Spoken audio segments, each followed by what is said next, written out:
Students, I am Iqbal Arfin and now you are watching IAS English Classes YouTube channel. Students, जैसा कि हम लोग पिछले video में वुड का यूज़ पढ़ चुके हैं, मॉडल वर्ब वुड का यूज़, और आज हम लोग वुड से रिलेटेड कुछ स्ट्रक्चर के बारे में जानेंगे। वो स्ट्रक्चर जो आपके बोलचाल के लिए बातचीत में ज़्यादातर ऐसे वाक्य प्रयोग होते हैं, और ये स्ट्रक्चर बहुत ही बेनिफिट होगा आपके लिए। आप इस स्ट्रक्चर के माध्यम से बड़ी आसानी से किसी से बातचीत कर सकते हैं। तो मैं आप सब लोगों से रिक्वेस्ट करता हूं कि जो लोग ये वीडियो को देख रहे हैं फर्स्ट टाइम, प्लीज़ सब्सक्राइब कर लें और वीडियो के अंत तक बने रहें। आइए हम लोग आते हैं टॉपिक पे, वुड का स्पेशल स्ट्रक्चर। स्टूडेंट्स, जैसा कि आप यहाँ पे देख रहे हैं, मैंने बोर्ड पे लिख रखा है subject plus would like to. Would like to का प्रयोग हम लोग फ्यूचर टेंस में वांट की जगह पे प्रयोग करते हैं। जैसे प्रेजेंट में हमने पिछले वीडियो में बताया आपको कि प्रेजेंट में वांट का प्रयोग होता है, पास्ट में वांटेड का प्रयोग होता है ना, और फ्यूचर टेंस में वांट का प्रयोग नहीं होता, बल्कि उसकी जगह पे वुड लाइक टू का प्रयोग होता है। तो उसी सेंस में वुड लाइक टू का प्रयोग करेंगे, और वुड लाइक टू के साथ वर्ब वन का प्रयोग कर सकते हैं, बी का प्रयोग कर सकते हैं, हैव का भी प्रयोग कर सकते हैं।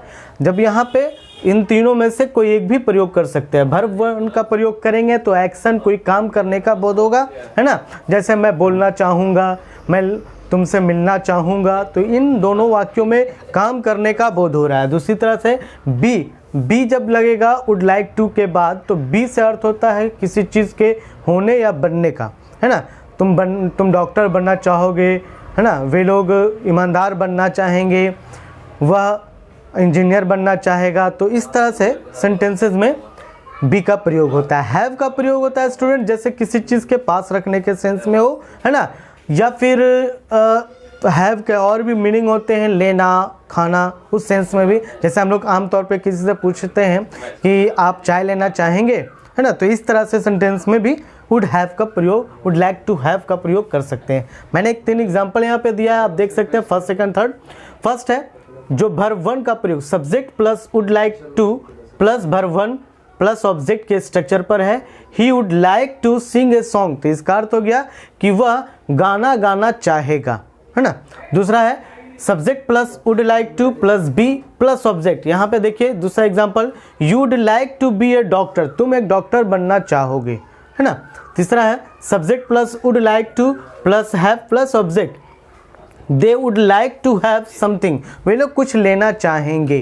तो इस तरह से आप देख रहे हैं स्टूडेंट्स कि वर्ब वन, बी और हैव, इन तीनों का प्रयोग हम वुड लाइक टू के बाद करेंगे, और उस तरह से ये तीनों एग्जाम्पल मैंने देकर आपको एक्सप्लेन किया। अब आइए दूसरे स्ट्रक्चर की ओर आते हैं।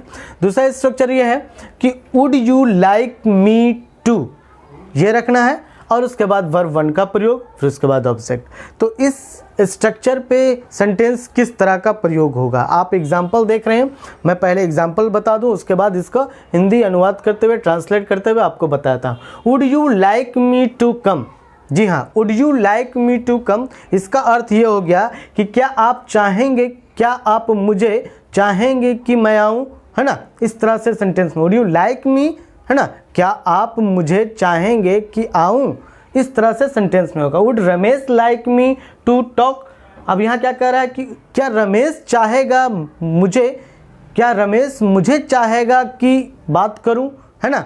इस तरह से सेंटेंसेस में ये प्रयोग होगा। तो आपने देखा स्टूडेंट्स कि ये दोनों structure, first structure, second structure, ये दोनों स्ट्रक्चर बातचीत करने के लिए, हम जो इस तरह का बातचीत करते हैं, इस दोनों में बातचीत करने के लिए बड़ा ही आसान होता है, और ये आपको बहुत हेल्प करेगा इस तरह के सेंटेंस बनाने में। आइए तीसरे स्ट्रक्चर की ओर आते हैं। Would you mind if plus present indefinite. जी हाँ, वुड यू माइंड के बाद जो है आपको ये स्ट्रक्चर जब फॉलो करेंगे तो इसके बाद प्रेजेंट इंडेफिनिट टेंस का सेंटेंस रख रहा है।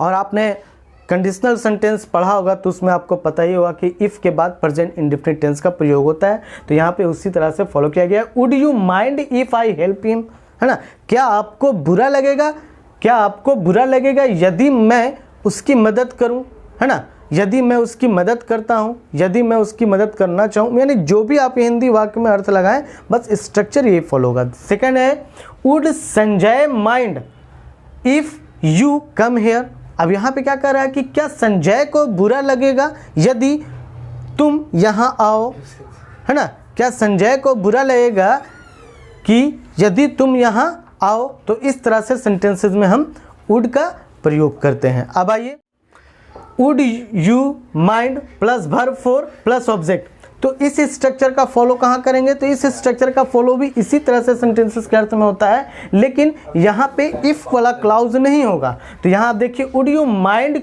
कमिंग मी हेयर, क्या आपको बुरा लगेगा मेरा यहाँ आना, है ना? क्या आपको बुरा लगेगा मेरा यहाँ आना? फिर अगला है, would you mind singing a song, क्या आपको बुरा लगेगा गाना गाना?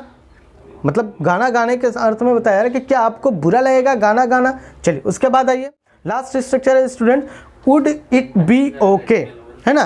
क्या यह ठीक होगा, प्लस इफ, और इफ के बाद फिर प्रेजेंट इंडेफिनिट टेंस का प्रयोग। तो आप देख रहे हैं कि ये स्ट्रक्चर जो है, ये स्ट्रक्चर भी यहाँ इस स्ट्रक्चर की तरह सेम टू सेम है, लेकिन अर्थ में थोड़ा सा चेंज। जैसा कि एग्जाम्पल है, first example, would it B okay if I give you ₹50, क्या यह ठीक होगा यदि मैं आपको 50 रुपया दूँ, है ना? इसका अर्थ होगा कि क्या यह ठीक होगा यदि मैं आपको 50 रुपया दूँ। उसका दूसरा example, would it be fine, जी हाँ, ओके की जगह फाइन का भी प्रयोग कर सकते हैं, यानी वुड इट बी ओके या वुड इट बी फाइन, इन दोनों में से कोई भी आप रख सकते हैं। तो would it B okay if she teaches you, क्या यह ठीक होगा कि वह तुम्हें पढ़ाए, है ना? क्या यह ठीक होगा कि वह तुम्हें पढ़ाए? तो इस तरीके से आपने देखा स्टूडेंट्स कि मैंने वुड से लगा हुआ स्ट्रक्चर जो है आपको बताया, और अब मैं आपको बताने जा रहा हूँ कि ये वुड का प्रयोग जो है हम लोग विथ स्पेशल स्ट्रक्चर में आज हम लोगों ने प्रयोग किया। अब इसके बाद मैं आपको